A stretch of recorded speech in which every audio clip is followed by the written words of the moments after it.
በኢትዮጵያ የሂፕሆፕ ሙዚቃ ታሪክ ውስጥ ስማቸው ቀድመው ከሚነሱ ድምፃውያን መካከል አንዱ የሆነው ልጅ ሚካኤል ከምን ልጀምር በሚል መጠሪያ ያዘጋጀውን አራተኛ ስቱዲዮ አልበሙን ነገ ቅዳሜ ጥር 30 ቀን 2018 ዓ.ም ለአድማጮች ይፋ እንደሚያደርግ አስታውቋል። ይህ አልበም በጉጉት ሲጠበቁ ከቆዩ የኪነ ጥበብ ስራዎች መካከል አንዱ ሲሆን ድምፃዊው በሰጠው ጋዜጣዊ መግለጫ የአልበሙን ዝርዝር ጉዳዮች ይፋ አድርጓል።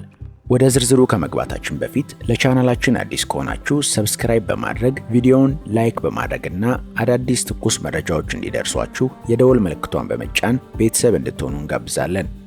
ልጅ ሚካኤል ፋፍ ወደ ሙዚቃ ኢንዱስትሪው ዘልቆ የገባበትን የታሪክ አጋጣሚ ስናስታውስ በ2008 ዓ.ም የለቀቀውን ዛሬ ይሁን ነገ የተሰኘውን የመጀመሪያ አልበሙን ማንሳት ግድ ይላል።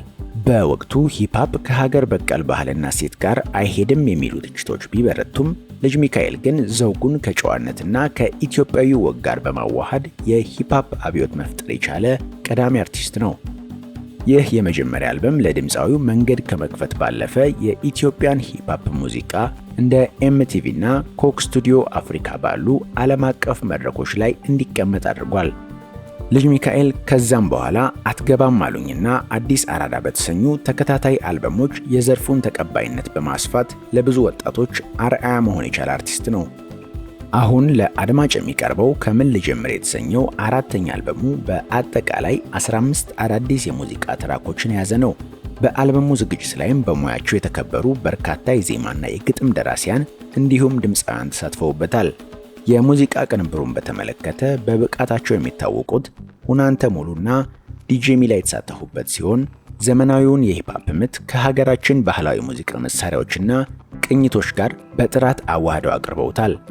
በአልበሙ ውስጥ የሚገኙ ግጥሞችም የከተሜውን ሕይወት፣ ማህበራዊ ጉዳዮችና የልጅ ሚካኤል መለያ የሆነውን ያ ረቂቅና ጨዋነት የተሞላበት የሂፕሆፕ ፍሰት በአልበሙ ውስጥ በልዩ ሁኔታ የተንጸባረቀበት መሆኑ ተገልጿል።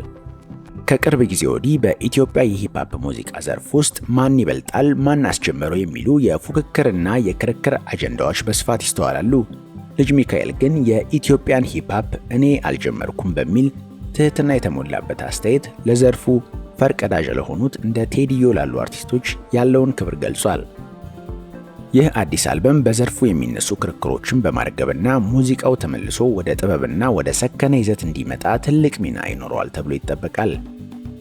በተለይም ሂፕሆፕ ከኢትዮጵያ ስነ ምግባር እየወጣ ነው ለሚሉ ትችቶች ይህ አልበም መልስ ይኖረዋል ተብሎ ይጠበቃል።